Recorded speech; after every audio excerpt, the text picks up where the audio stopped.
And welcome to my dear students. बच्चे, आज हम इस वीडियो लेक्चर में कंपेंडियम के कुछ एग्जांपल जो है डिस्कस कर रहे हैं।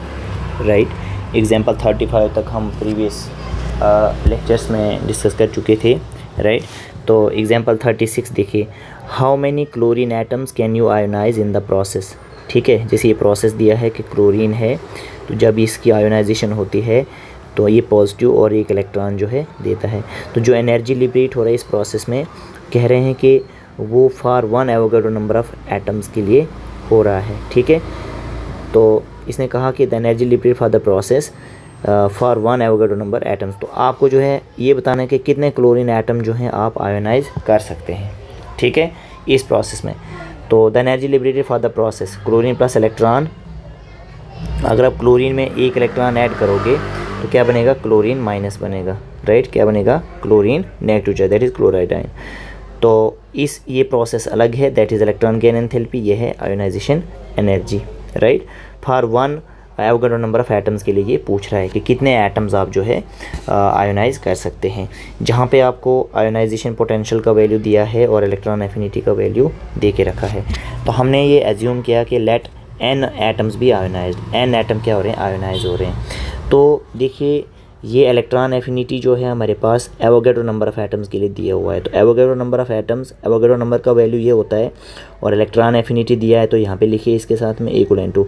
आयोनाइजेशन पोटेंशियल, ये प्रोसेस दिया है हमको, आयोनाइजेशन पोटेंशियल दिया है। तो इसमें पूछा जा रहा है कि आप कितने क्लोरीन के एटम्स को आयोनाइज कर सकते हो, तो इसलिए आयोनाइजेशन पोटेंशियल के साथ आप n लिखिए। तो यहाँ से जब आप n का वैल्यू जो है फाइंड करना चाहेंगे तो आप एवोगाड्रो नंबर मल्टीप्लाई बाई, क्योंकि क्रॉस मल्टी जब आप n फाइंड करेंगे तो IP जो है ये यहाँ पे आ जाएगा आयोनाइजेशन पोटेंशियल, और जो ये न्यूमरेटर में रहेगा, आपने इलेक्ट्रॉन एफिनिटी का वैल्यू भी यहाँ से यहाँ पुट कर लिया। तो ये सॉल्व करके जो है 1.667 मल्टीप्लाई 10⁻23 एटम्स क्या हैं, आयोनाइज होंगे। ठीक है, तो थोड़ा इंपॉर्टेंट क्वेश्चन है ये। ओके, कहा कि इलेक्ट्रॉन गेन एंथैल्पी और इलेक्ट्रॉन एफिनिटी में क्या रिलेशन होता है।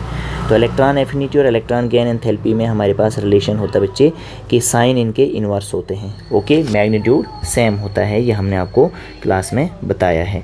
राइट, देखिए नेक्स्ट जो क्वेश्चन है, process requiring the absorption of energy is. ठीक है, एब्जॉर्प्शन ऑफ एनर्जी के लिए क्या प्रोसेस है। राइट, देखिए हमारे पास अगर F से F माइनस बन रहा है तो ये process requiring the absorption energy is, तो ये जैसे एब्जॉर्ब नहीं करेगा। ठीक है, फर्स्ट इलेक्ट्रॉन है, ठीक है, क्लोरीन नेगेटिव, ठीक है, एब्जॉर्ब नहीं करेगा, ठीक है, रिलीज़ करेगा। अब O से O2 माइनस बन रहा है, तो O से पहले क्या बना, O माइनस बना है, फिर O माइनस में एक इलेक्ट्रॉन और आया, तो फिर क्या बनेगा, O-2 बनेगा। तो क्या है, ऑक्सीजन से O2 माइनस बनना क्या है, एक हमारे पास एक्सोथर्मिक है। But when we add 1 more electron, ठीक है, पहले ऑक्सीजन से अगर आप एक इलेक्ट्रॉन जो है यहाँ पे ऐड कर रहे हैं तो ऑक्सीजन माइनस बन रहा है, तो क्या है, ऑक्सीजन एनर्जी क्या है, रिलीज़ करेगा। तो फर्स्ट प्रोसेस रहता है एक्सोथर्मिक। लेकिन जब आप एक और इलेक्ट्रॉन जो है O माइनस में ऐड करके इसे O-2 बनाते हैं, तो क्या होता है, माइनस और माइनस के बीच में रिपल्शन होने के कारण लार्ज एनर्जी जो है रिक्वायर्ड है। क्या है, लार्ज एनर्जी रिक्वायर्ड है। तो थर्ड ऑप्शन जो आएगा दैट इज़ एब्जॉर्प्शन, क्योंकि एनर्जी रिक्वायर्ड है तो एनर्जी देनी पड़ेगी O माइनस को। ठीक है, अब देखिए नेक्स्ट क्वेश्चन जो पूछा गया है एग्जांपल 39। सो 39 में क्या है कि सल्फ़र, ऑक्सीजन और सेलेनियम, आप इनको इलेक्ट्रॉन एफिनिटी के असेंडिंग ऑर्डर में लिखिए। तो देखिए इलेक्ट्रॉन गेन एंथैल्पी और इलेक्ट्रॉन एफिनिटी दोनों इक्वली ही होते हैं, बस साइन का डिफरेंस होता है। तो देखिए जब हम डाउन द ग्रुप चलते हैं तो इलेक्ट्रॉन एफिनिटी क्या होता है, डिक्रीज़ होता है ड्यू टू स्मॉलर साइज़। ठीक है, तो आप देखिए हमारे पास ये सेकंड ग्रुप के एलिमेंट्स हैं, ऑक्सीजन, सल्फ़र, सेलेनियम। तो डाउन द ग्रुप जो है इलेक्ट्रॉन जो एफिनिटी है वो क्या है, डिक्रीज़ होना चाहिए। ठीक है, लेकिन यहाँ पे हमारे पास एक्सेप्शन आ जाता है, यहाँ पे सल्फ़र जो है ऑक्सीजन की जगह आ जाता है, ऑक्सीजन सल्फ़र की जगह आ जाता है, इसलिए सल्फ़र जो है ज़्यादा रहेगा, देन ऑक्सीजन, देन सेलेनियम, ये ऑर्डर एक्चुअल ऑर्डर रहेगा।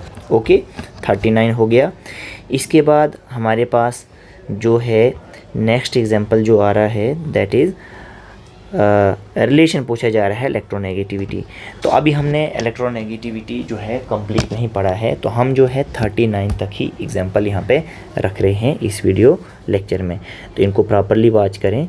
ओके, कहीं पे डाउट रहेगा तो you can ask next time. Okay, thank you.